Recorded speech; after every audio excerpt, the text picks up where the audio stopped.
Welcome to another crypto market update, everyone. We will be starting this video off today looking at the news topics that we went over today. Only going to be going on a couple of them, but they are pretty important in my personal opinion. So the first thing we're going to be looking at is the IMF weighs the pros and cons of a central bank digital currency. So this is really important in my personal view, because if the central banks do start implementing these digital currencies and are going to kind of go into a cashless society where they're going to be using blockchain, I do think that a large amount of people will want to have some level of privacy, because if the IMF and if central banks know every single transaction that you have ever taken place, obviously that's you have zero privacy and complete transparency, and that's kind of why cryptocurrencies were made. Not completely, but for some things like Monero or Dash, they're made specifically for privacy.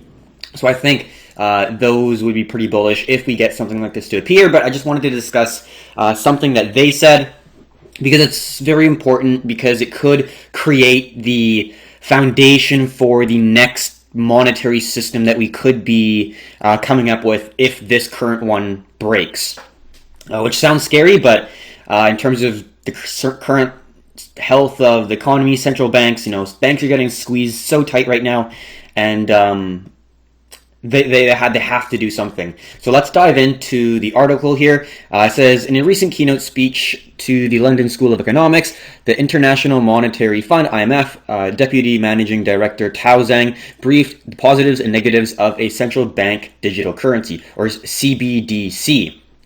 Zhang pointed out towards greater efficiency and lower costs associated with the CBDC. In some countries, the cost of managing cash can be very high on account of geography, and access to the payment system may not be available to the unbanked, rural, and poorer populations.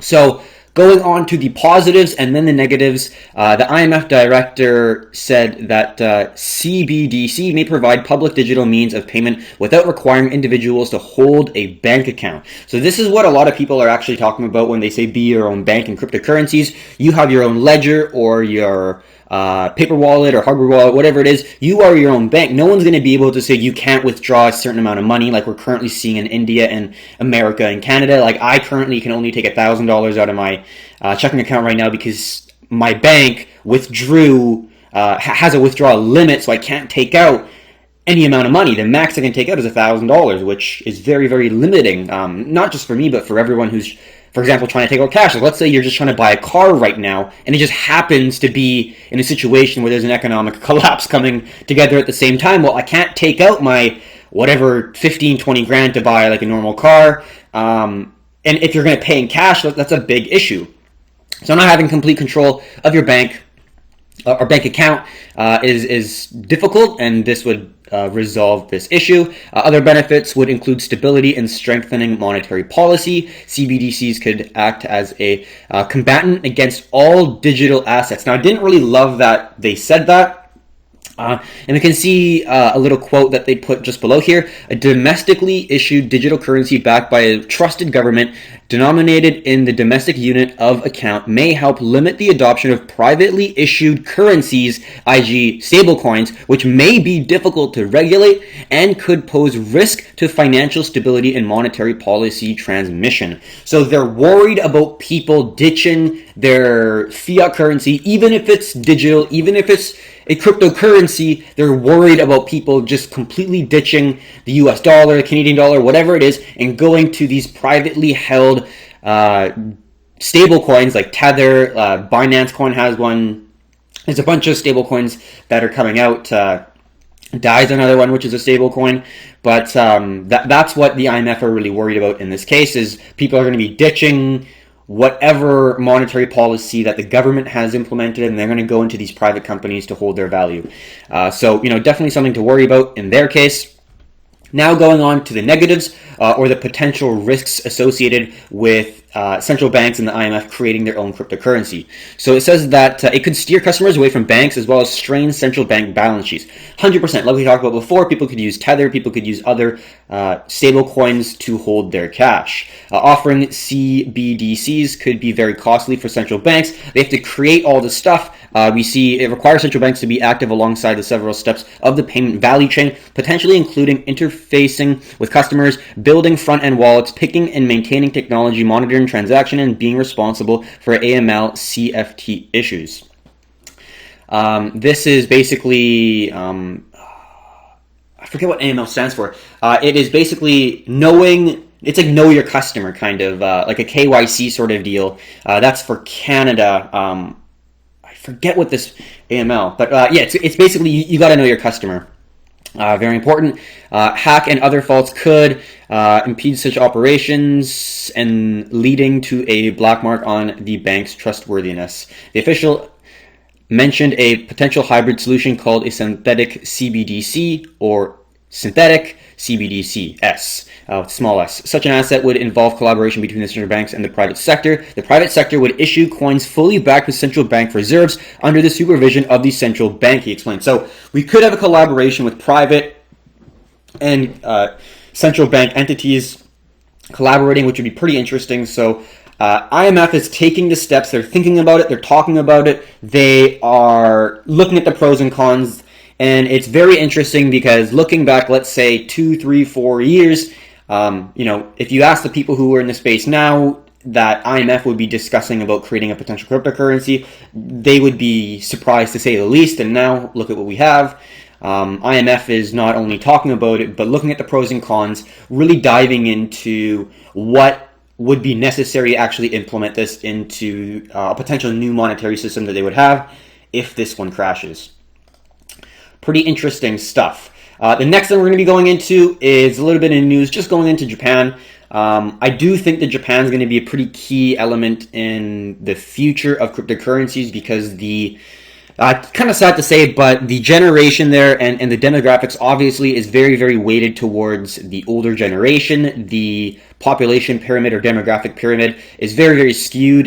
There's a very limited amount of younger people and there's a tremendous amount of older people. So when the older people do eventually die, especially if this deadly disease is going around, there's going to be a huge wealth transfer of people dying, and there's going to be wills, there's going to be wealth handed down to younger generations, and those younger generations are going to be more willing to invest in cryptocurrencies. So there's going to be a massive wealth transfer, and it's already happening in Japan, but there's a lot of older people, and if they do start passing away, that wealth is going to go into the younger generation, and those younger individuals, especially in Japan, are very, very open to cryptocurrencies. So the velocity of money will pick up because of the wealth transfer, and then the younger generation has a different mindset towards this new emerging asset class, could create a very lucrative opportunity for people who kind of understand the shift that could appear. So diving into it a little bit, this JVCEA is a Japanese self-regulatory organization for exchanges.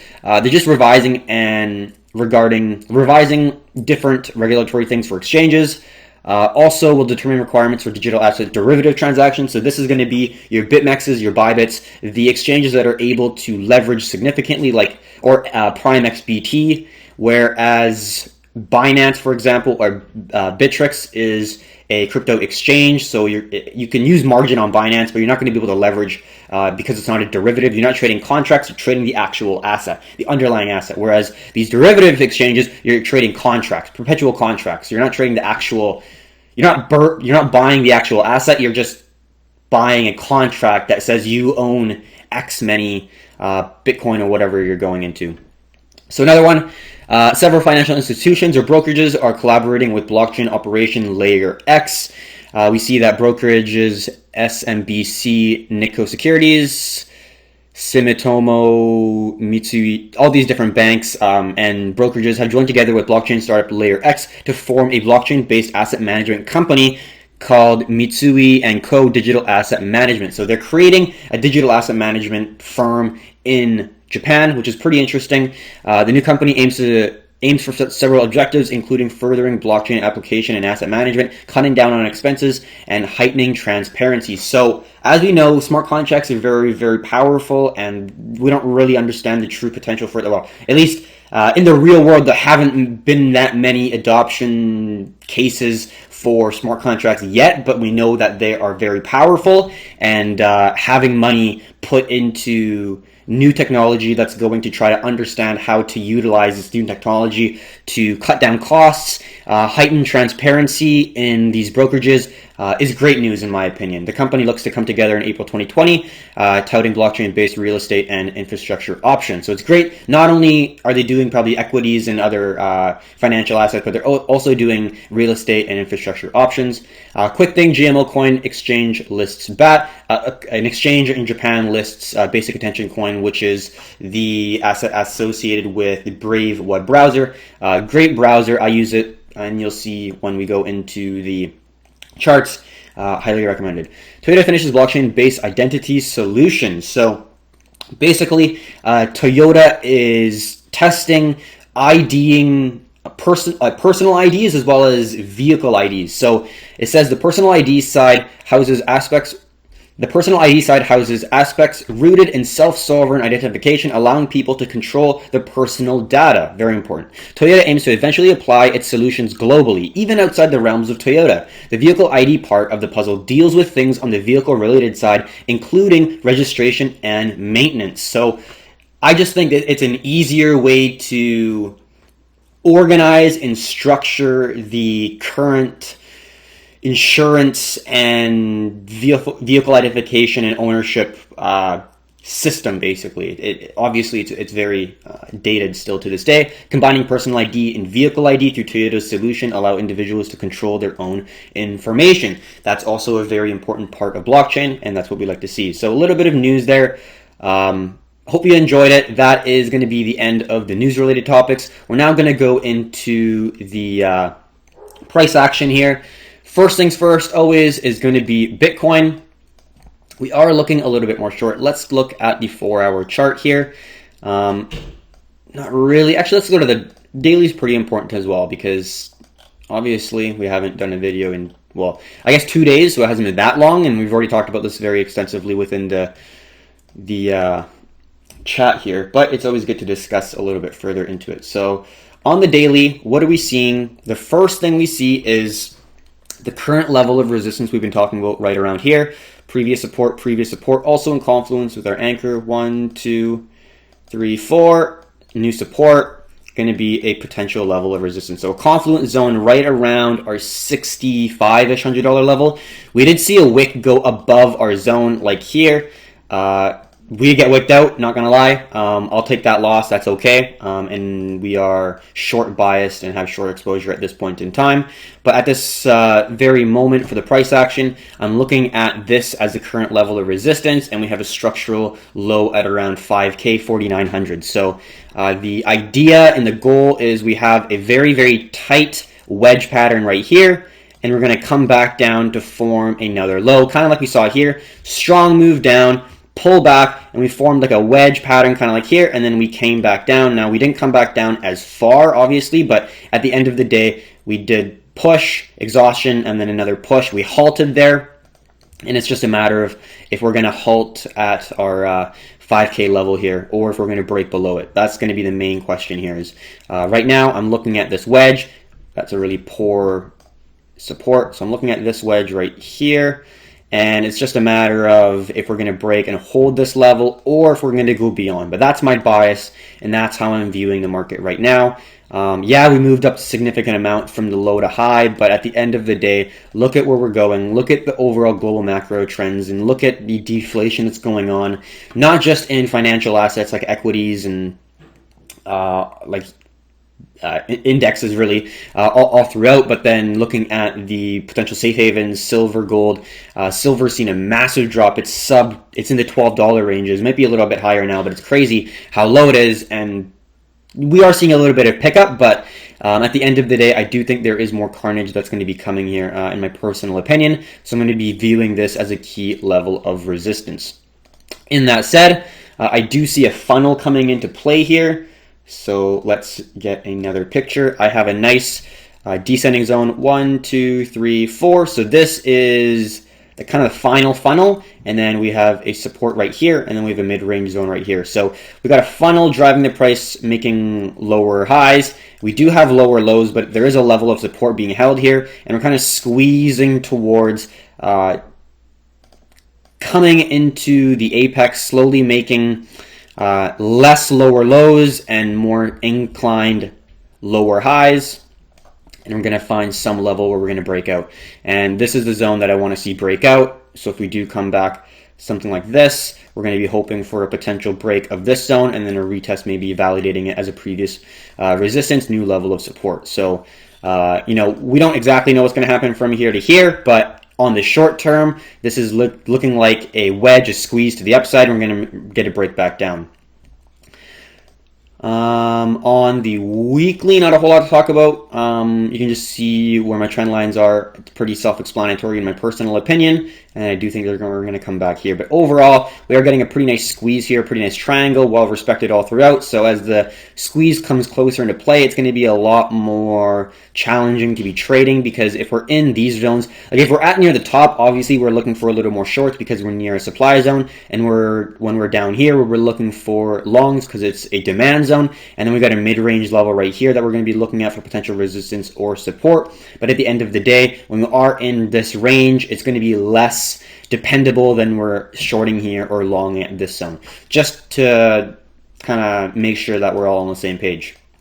So that's that. Now let's go on to the 4-hour, discussing this wedge. I will incorporate this trend line right here. It was just like so. And then make it red.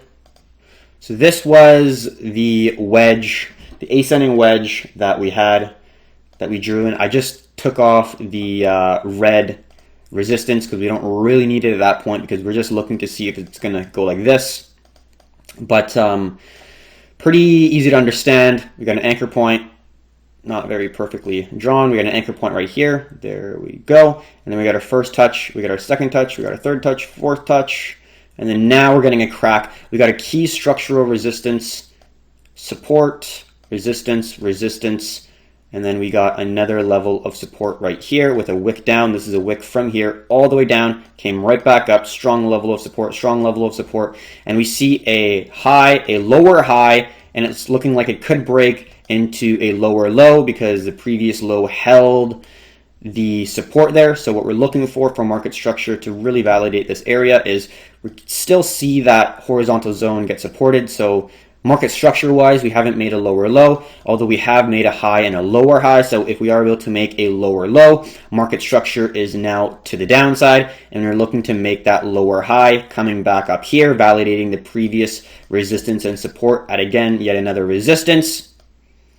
And then hopefully there's a nice little ascending zone or a nice little wedge, a nice little ascending triangle that we could add on to our short exposure. But in terms of market structure, that is what we're going to be looking for a potential move, is around the 6K zone is where our support is. And we're looking to try to capture some entries around this area before it dumps. Now, this area right here, the 49, is that descending zone that we had the price play with on the downside here, so that is something to consider. But I do think that, like we've seen here all the way down, and like we've seen here, I think we will have a exaggerated move or an extended move, or even just the wick goes below the zone, and then we're going to get a candle closure there. So if you are using Binance, OCO orders, one cancels other orders are great because you can set stop losses and take profits. So let's say you're kind of mid-ranging around there, set a stop loss, set a take profit somewhere around there. So even if it just wicks and comes back up, you're going to get a fill, and you're going to get to have that nice take profit around here or around here. So that is the objective for BTC. Is I'm looking at this as an extension, as an exhaustion to the upside, and then we're going to make an attempt to push back down. And it's just a matter of if we're going to double bottom and then hold this low, or we're gonna potentially hit and then continue down. That's just the question that's going to have to take place here. And we might have another ascending zone here. We might have a squeeze. We don't exactly know, but at the end of the day, it's just a question if we're going to hold or if we're going to bounce. But from where we are to where the potential take profit is a really far distance away, 18, 15, 19, and then if you're looking at those limit, like those take profits for the OCOs, you could be looking at 30% moves. So that's my view of the market. And then here's that extension on the daily that we talked about right here. So there's that extension. We did short initially right here as a top here, and then we got taken out with that move here. We were patient, and then we'll talk about our Ethereum trade in this video as well. So yeah, there was a wick there, and we got taken out because that was our potential first entry because of a confluence like so. I thought it was a pretty good entry, and I take that every time. That's not a problem. And then that's our first entry, and once it broke this ascending green support, that's an add-on. So then we could be limiting risk from this entry while being able to add on to our position, so we're able to make more, well, being able to manage risk and kind of know exactly how much we're taking and how much we're risking in any single trade. So that is the 4 hour. Let's go to the 1 hour. Hope you understand why we're shorting and the outlook of kind of the long-term charts. This is going to be the 1 hour. Let's just talk about it right here. Because we had a head and shoulders, which was nice. We talked about it.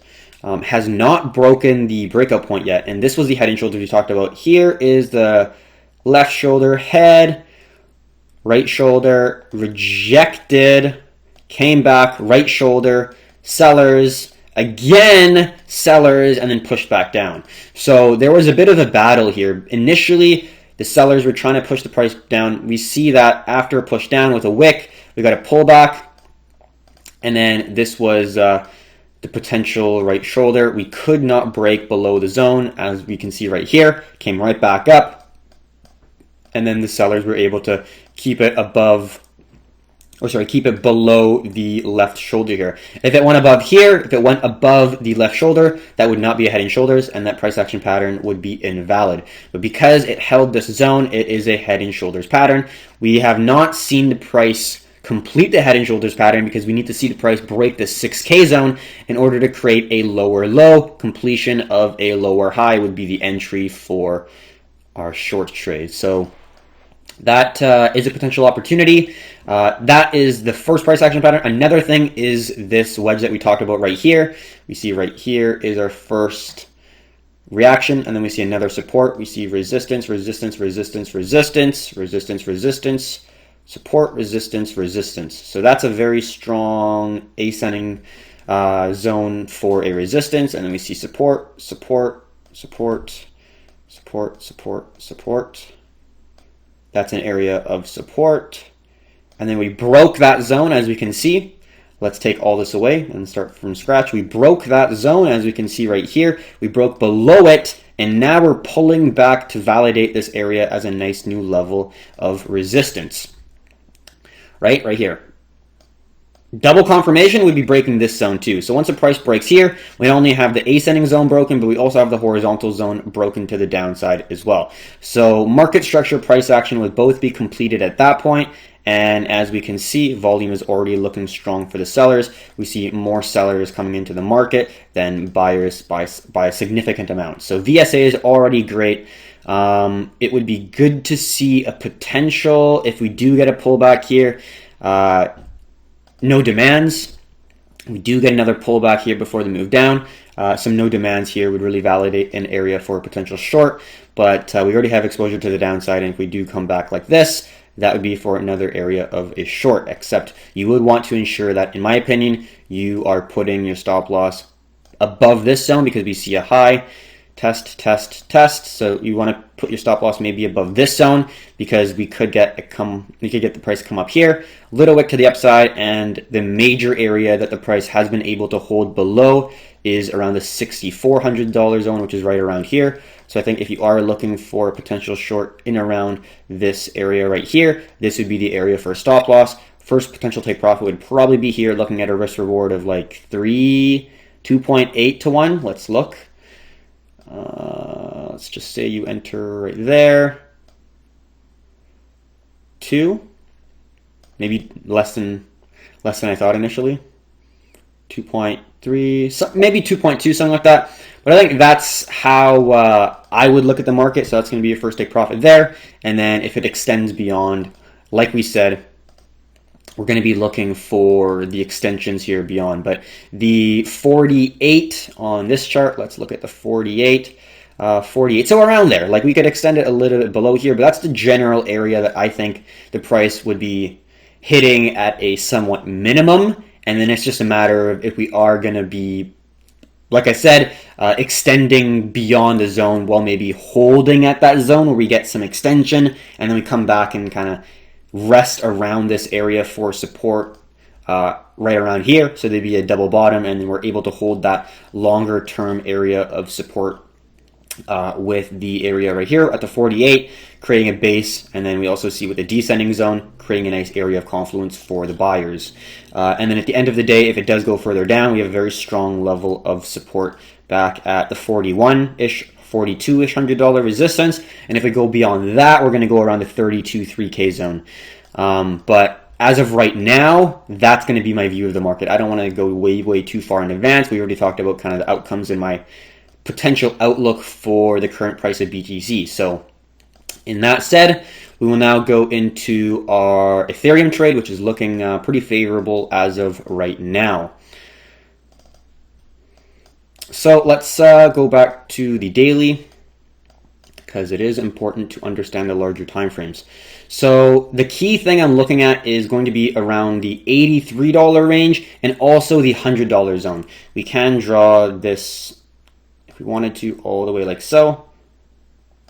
So that's going to be the first potential take profit for me, and then I'm basically going to be out at around the $85-ish range if it gets to that point. But it's a very similar structure to BTC, where you're going to push down, you're getting a pullback. This is an exhaustion phase, and we're going to get a next impulse phase to test the around support that we saw right here, and it's just a matter of if we're going to hold or break below it. So that's the overall trade. Don't really see as much of an ascending zone here compared to BTC. We did see one kind of like this, but you know, we just decided to put a horizontal level, and it's worked out pretty good so far. Let's go to the 1 hour and discuss kind of the entry, the outlook, and the overall structure of the price action, why we entered, and all that stuff. So this is the first thing to note is Ethereum will move very similar to Bitcoin. If Bitcoin is moving up, most likely Ethereum is going to be moving up. If Bitcoin's moving down, Ethereum is most likely moving down. So we're basically trading the same way Ethereum for Bitcoin, unless we are hedging, meaning that we are reducing the risk by having opposing positions open at the same time. But as of right now, we don't really have an hedge. We're just shorting, and this is our entry. Why we enter here? Well, first off, very similar structure, except this is an ascending triangle. We see 1, 2, 3, 4, 5, 6, 7, 8. Very well respected ascending zone, right?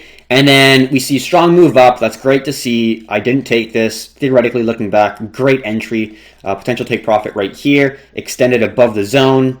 I was looking for more shorts because of that massive move. I was willing to be patient, but you know, looking at that, obviously, very nice entry there if we would have taken it. But I didn't take it. I was waiting patiently for short opportunities, and then we got to move up. We got a strong bullish move here, lots of volume coming in, but then now we see significant reduction in buy volume. Really just a complete sell-off of buy volume after that push up. And then now we got a slam back down, sell volume coming back in, and then now what do we see when the price action is within our consolidation zone? We see sell volume increasing and buy volume really remaining the same, not really moving much. So we're seeing VSA in terms of the 1 hour look pretty strong. The sellers look like they're taking control, and that's what we're wanting to see in terms of the volume spread analysis. In terms of the price action, obviously we did break this zone. This is a nice little ascending triangle pattern. We broke the zone. We retested a previous level of support as a new level of resistance right around there.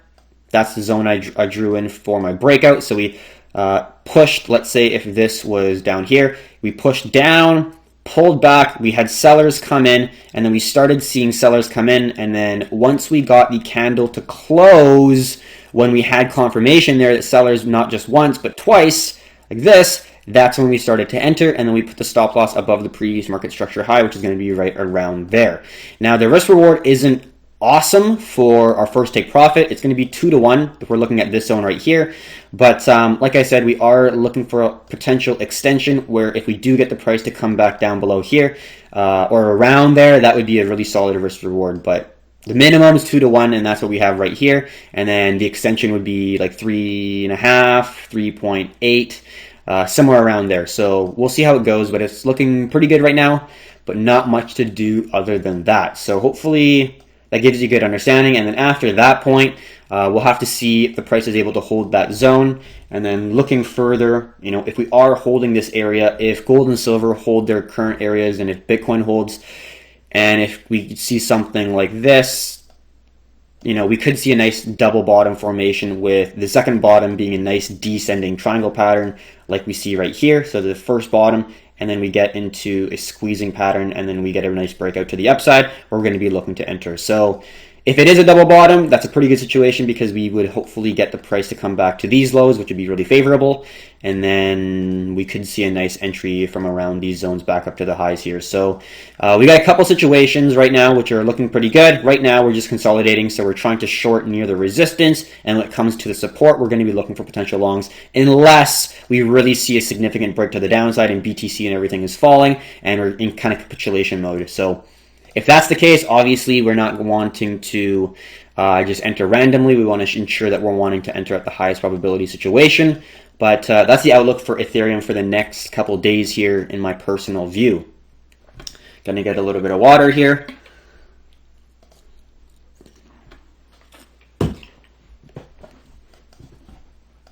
All right, and I'm gonna get a little bit of coffee. Gotta get the hydration and then the energy.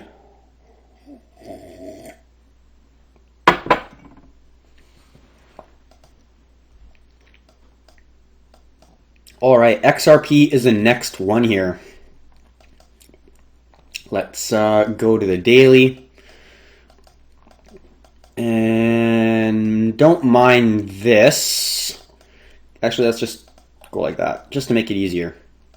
Because right now, yo Keith, did I miss Link? No, not yet. We are going to be going over Link right now very soon. We did Ethereum. We're just going to go over XRP. We're going to go EOS, BNB, and then Link. BTC dropping a little, said Barry. That's great for our short trade. So let's go over XRP on the daily chart. So we see these lower lows, sorry. Lower low, lower low, lower low, lower low, lower low. And then we can connect them. So we're at a lower low structure. But I think what we're going to see is something like this, where initially we saw right here, where we saw it touch this low, we got a little pullback, and then we got to slam back to hit it yet again. So knowing that, let's take this off, and let's dive into what we see right here. Very, very similar, right? We saw a touch, not perfectly on it, but we see a massive dip, a pullback, and then another move down. And right now we see, in my opinion, a similar structure where we see a move down, a pullback. This is an exhaustion move. And then we're going to get a potential move back down to test these lows again, in my personal view, on the long-term chart. And then I just think that it takes more of a basing for us to move up. Like we can see, it was a initial push up because there was a lot of buyers entering at the massive trying to catch and falling knife, and then we got to move up, and then before we start pumping, we're getting a bit of a base here in my personal, like XRP, a base and then explosion, right? Base and then explosion, and then base, boom, right? This is kind of the only one where we started seeing these staircase up, and if we do see it, it could be another staircase up, but most cases we're seeing bases form before move up. And right now I don't really see a base form. I see kind of an exhaustion pullback before a next leg to the downside. So let's talk about where it currently is right now. I was looking for an entry in XRP, but it broke at like 3 in the morning. Like 1, 5 in the morning. I got up pretty early, but I didn't get up at 5 on a Sunday, unfortunately. But we got an entry on Ethereum, which is terrific. But we see this very, very nice structure here. Let's get out our snip. Similar structure to Bitcoin.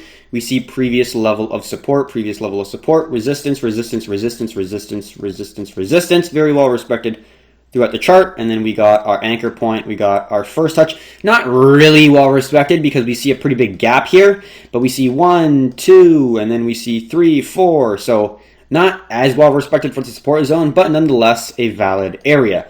The thing that struck me as a nice potential is not only did it break this ascending wedge, but within the breakout area, we saw an ascending triangle as well. So that was the horizontal zone, and then we saw a ascending support zone that we can see right here, and it's very well respected. We can talk about it on the 1 hour chart when we zoom in.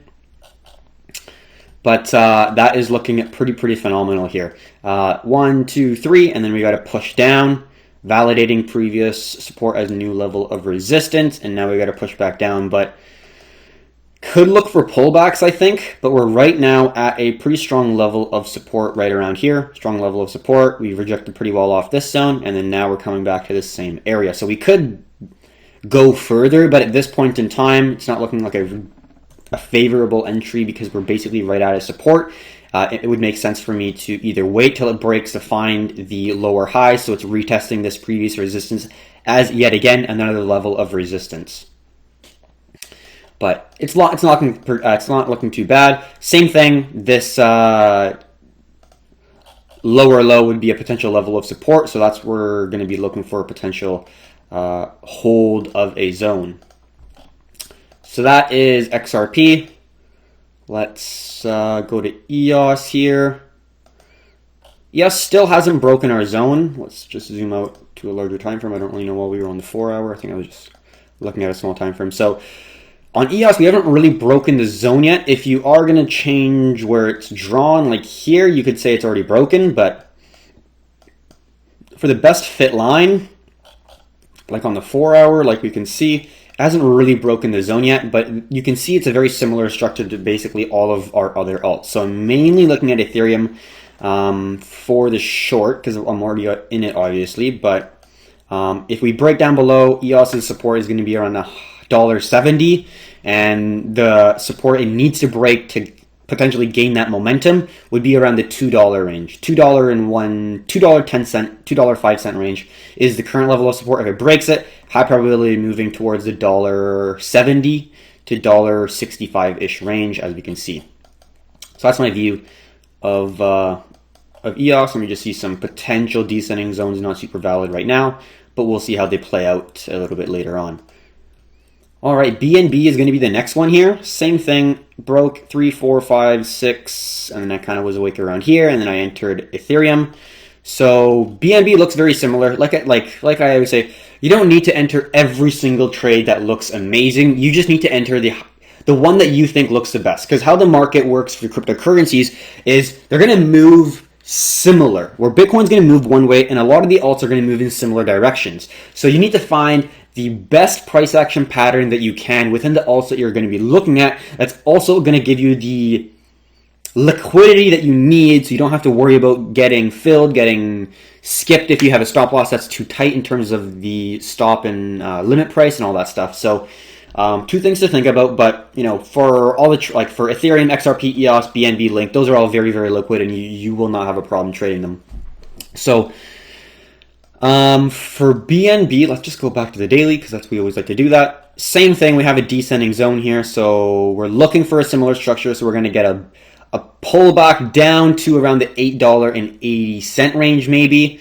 We do see that's a strong level of support. We can just extend that all the way. As we can see, very, very strong level of support all the way back in September of 2018. Would not be surprised if I saw the price come back to this area again. And if it does, if we do get a price action pattern around this zone, that would be a potentially pretty damn good long in my opinion, because looking at the overall structure of the longer term, it's looking like a pretty good situation. But in terms of the smaller time frames, like the 1 hour for an entry, we just made an impulse move, to the downside. We broke our ascending zone. So we made an impulse move to the downside.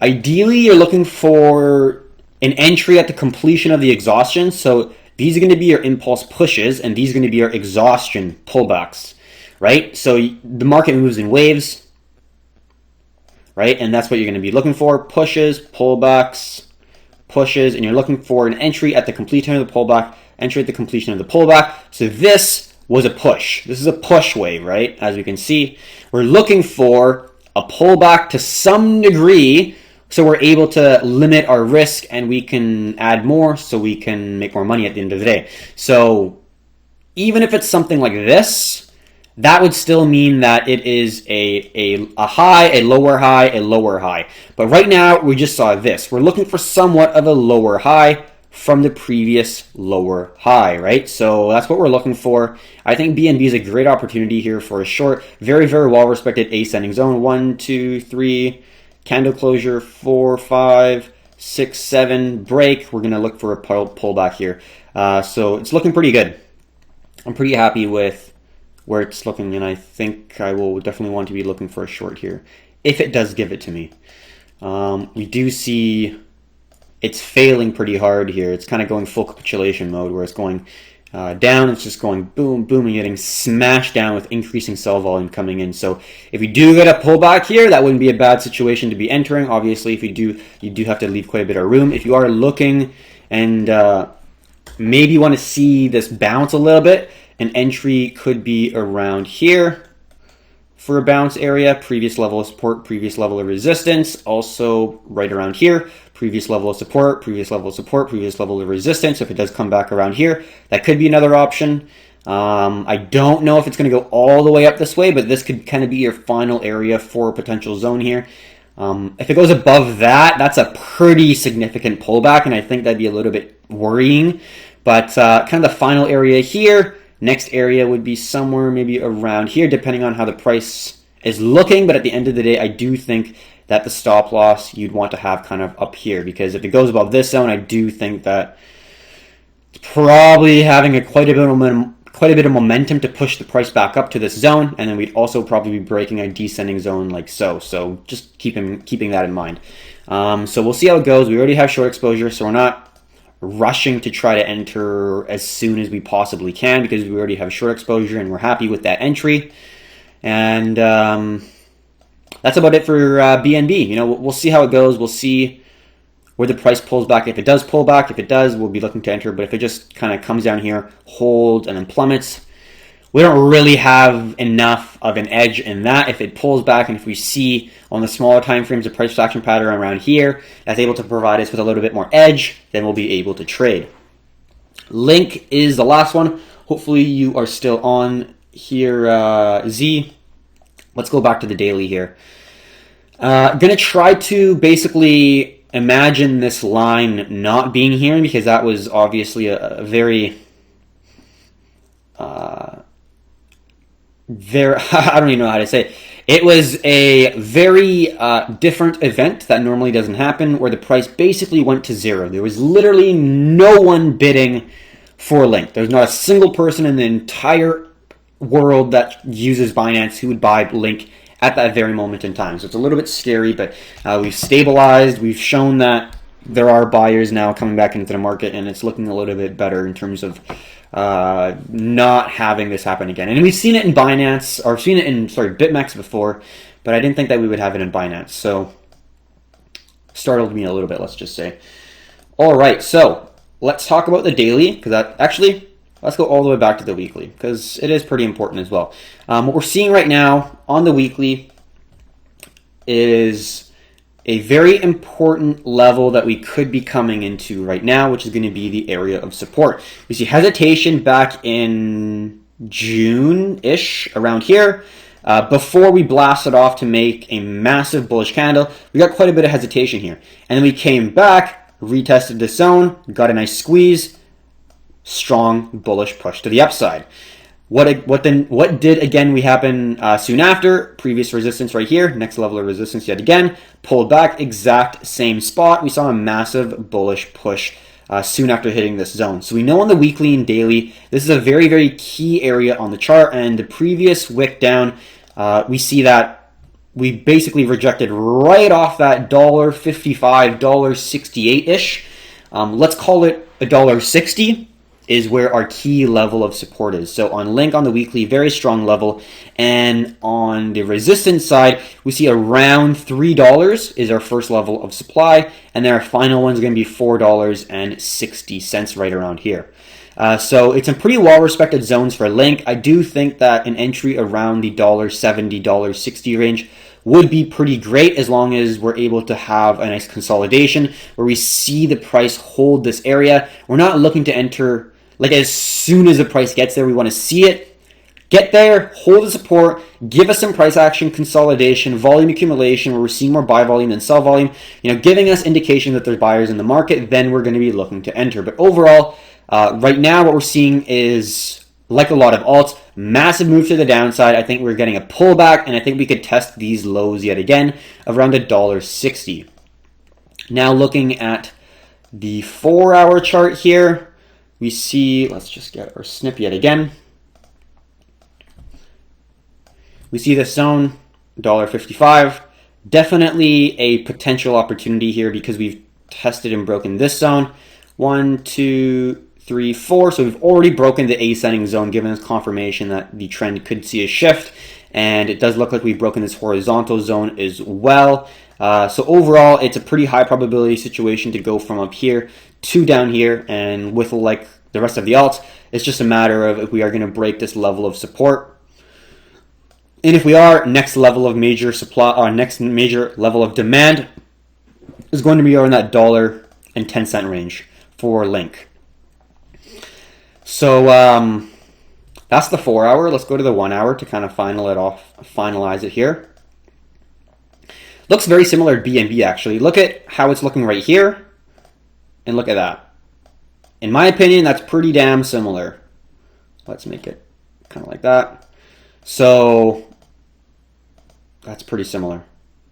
So it's kind of a similar thing here. We already have seen the price break the structural low, and we'll talk about this structural low right here. This is that structural low that I'm looking at. So out of Link and BNB, I think Link is a little bit more clear in terms of the price action where we're wanting to see a potential pullback. And if we do see a pullback at that range, that would be a really, really phenomenal entry here.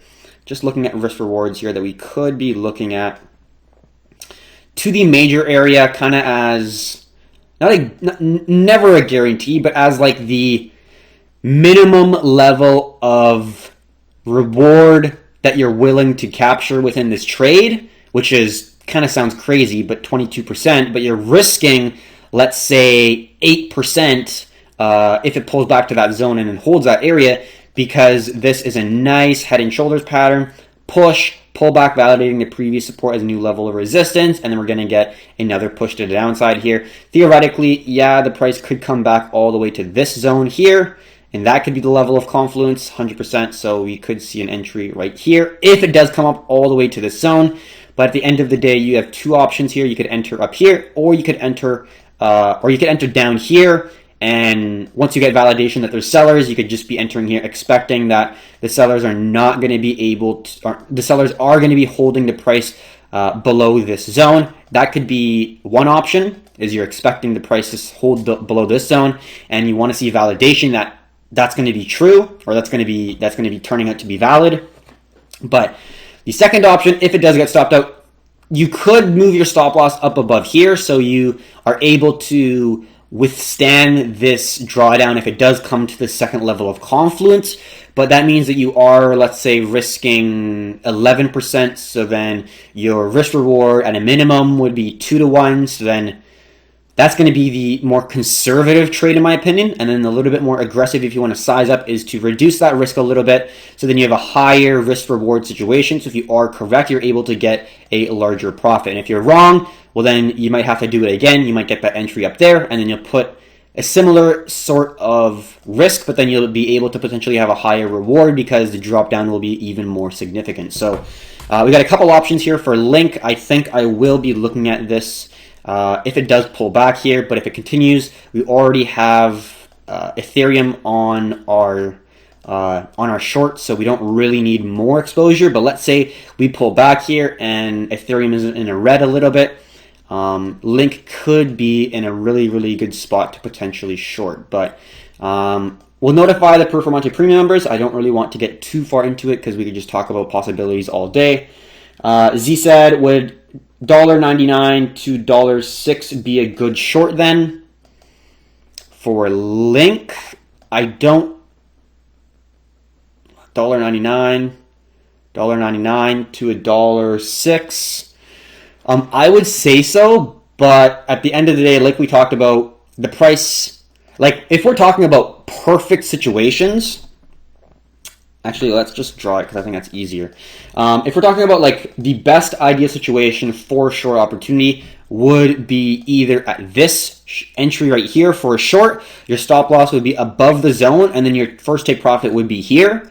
Risk rewards pretty good, right? So you'd be looking for this support right here to hold as a new level of resistance. So that is the speculation that you are making. And you're wanting to basically enter when you see that there's sellers coming in right there. That's the first option for a short. And then the second option for a short, if you want to be more patient, this around here would be the second opportunity because you see this zone right here, right here, turning into another level of resistance. And we see right here, very well-respected zone of resistance. So you got a couple options here. What you could do is enter here and get taken out and then try for here. Or you could just have a large stop loss and be willing to accept the move back all the way to here. And then you're going to get a move down and you'd be willing to accept it.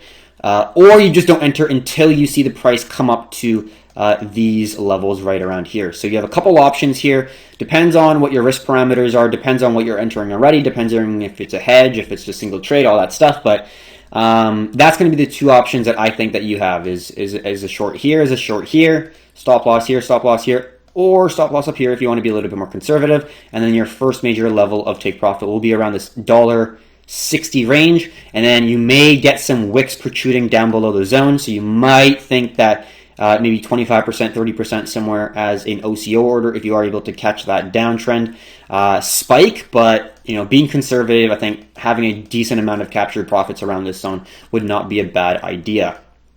So that's the cryptocurrency market update. One thing I did forget to do actually is this long short analysis.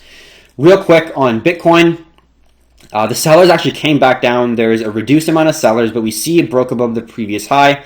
And it could just be a spike retesting this previous resistance as a new level before trending back up. And then we see a rejection from the longs. So we're not really getting any interest from the longs, not really getting any more margin trades long on Bitfinex. And we see that there was a reduced amount of shorts, or people took shorts off, but at the end of the day, we are seeing an uptrend for the shorts and we're seeing a downtrend for the longs.